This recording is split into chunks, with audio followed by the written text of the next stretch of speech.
وہ اپنے پورے ڈیوائن کریکٹر پہ پہنچے گا جس کے لیے وہ تخلیق ہوا ہے۔ اگر وہ دنیا کی مٹیریل چیزوں سے اٹیچ ہو جائے تو وہ اپنے پوٹینشیل سے نیچے رہ جاتا ہے۔ اب ہم جب دیکھتے ہیں قرآنک اسپرٹ میں دیکھتے ہیں تو انسان، یہ سورت فرقان کی غالباً آیت ہے کہ اے نبی تو نے اس شخص کو دیکھا جس نے اپنی خواہشی کو اپنا معبود بنایا ہوا ہے۔ پھر یہ مضمون جو ہے نا سورت صاد کے اندر بھی آتا ہے، اے داؤد انصاف کے ساتھ فیصلہ کرنا اور خواہش کی پیروی مت کرنا، یہ تجھے اللہ سے دور لے جائے گی۔ جب ہم سورت حشر کے اندر بھی دیکھتے ہیں تو اس کی غالباً 9 نمبر آیت ہے، وَمَن یُوقَ شُحَّ نَفْسِهِ أُولَٰئِکَ هُمُ الْمُفْلِحُونَ، کہ وہ جو نفس کے شر سے اور خواہش سے بچا لیا گیا وہ فلاح پا گیا۔ پھر ہم جب اس کو دیکھتے ہیں وَيْلٌ لِّكُلِّ هُمَزَةٍ لُّمَزَةٍ الَّذِي جَمَعَ مَالًا وَعَدَّدَهُ، جو مال کو گن گن کے رکھتا ہے۔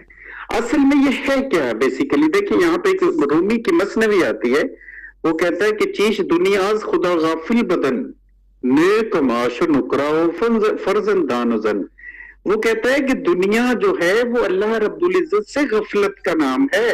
دنیا کوئی مال متا اکٹھا کرنا دنیا تھوڑا ہے۔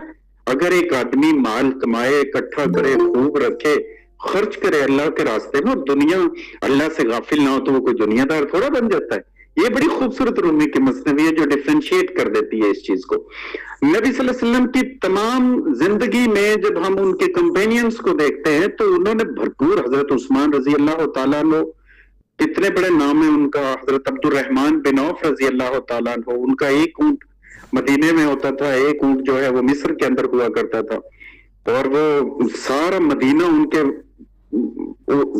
اس سے چلا کرتا تھا مال سے، اور جب وہ دنیا سے گئے تو وہ کلہڑوں سے ان کا سونا جو چھوڑا تھا ان سے کاٹا گیا، اور عشرہ مبشرہ میں ان کا نام ہے، مطلب وہ اسے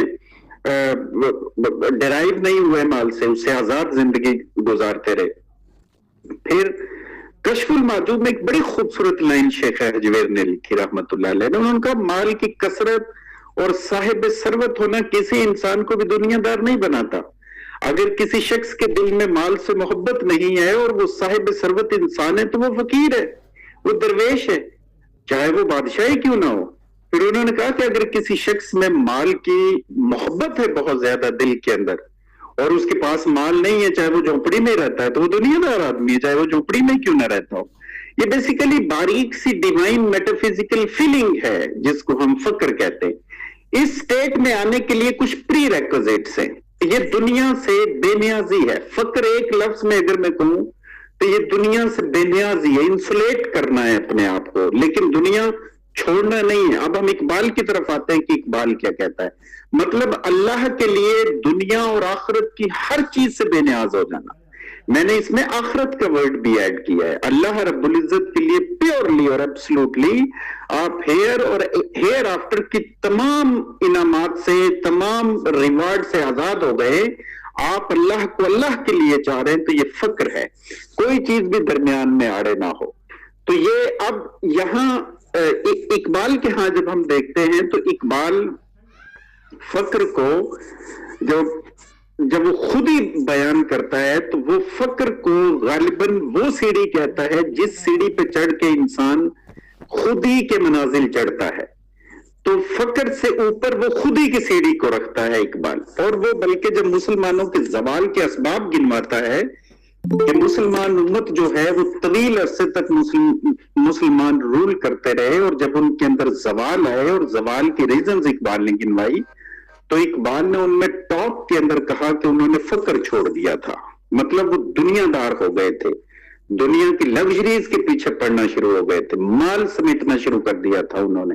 تو جب وہ دنیا کے پیچھے بھاگنا شروع ہو گئے تو پھر قدرت نے ان کے اندر سے وہ رعب، دبدبا، وہ تمام ان سے محروم کر دیا۔ بلکہ اقبال کی ایک طویل ربائی بھی ہے کہ کیا گیا ہے تجھ کو غلامی میں مبتلا، کہ تجھ سے ہو سکی نہ فقر کی نگہبانی، مثال ماہ چمکتا تھا جس کا داغ سجود، خرید لی ہے فرنگی نہ وہ مسلمانی، امارت کیا شکوہ خسروی بھی ہو تو کیا حاصل، نہ زور حیدری تجھ میں نہ استغنائے سلمانی۔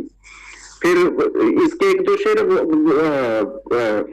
ایک شعر اور بہت اچھا ہے، وہ کہتا ہے کہ خودی کو نظر آتی ہے جب قاہری اپنی، یہی مقام ہے جس کو کہتے ہیں ذل سبحانی، کسے خبر کے ہزاروں مقام رکھتا ہے وہ فقر جس میں بے پردہ ہے روح قرآنی۔ اور دیکھیں یہ وہی چیزیں بتا رہا ہے کہ انسان جو ہے وہ ایک ایکچولی اللہ کا ایک عکس بن جاتا ہے، اس میں اپنی صفات، اللہ کی صفات پیدا کر لیتا ہے انسان جو ہے۔ کمپیشن آتا ہے اس میں، لو آتا ہے اس میں، گریس آتی ہے اس میں، کائنڈنس آتی ہے، ایزوٹیرک نالج آتا ہے، انٹیوشن آتی ہے اس میں پیار آتا ہے، وہ ہر چیز کو پازیٹیو اینگل سے دیکھ رہا ہوتا ہے۔ تو یہ اقبال کہتا ہے کہ ایسا چلتا پھرتا انسان جو ہے وہ ایک خدائی مجسمہ بن جاتا ہے، مطلب وہ پھر خدا اس کا ہاتھ بنتا ہے، اس کی زبان بنتا ہے، اس کے کان بنتا ہے، اس کے آنکھ بنتا ہے۔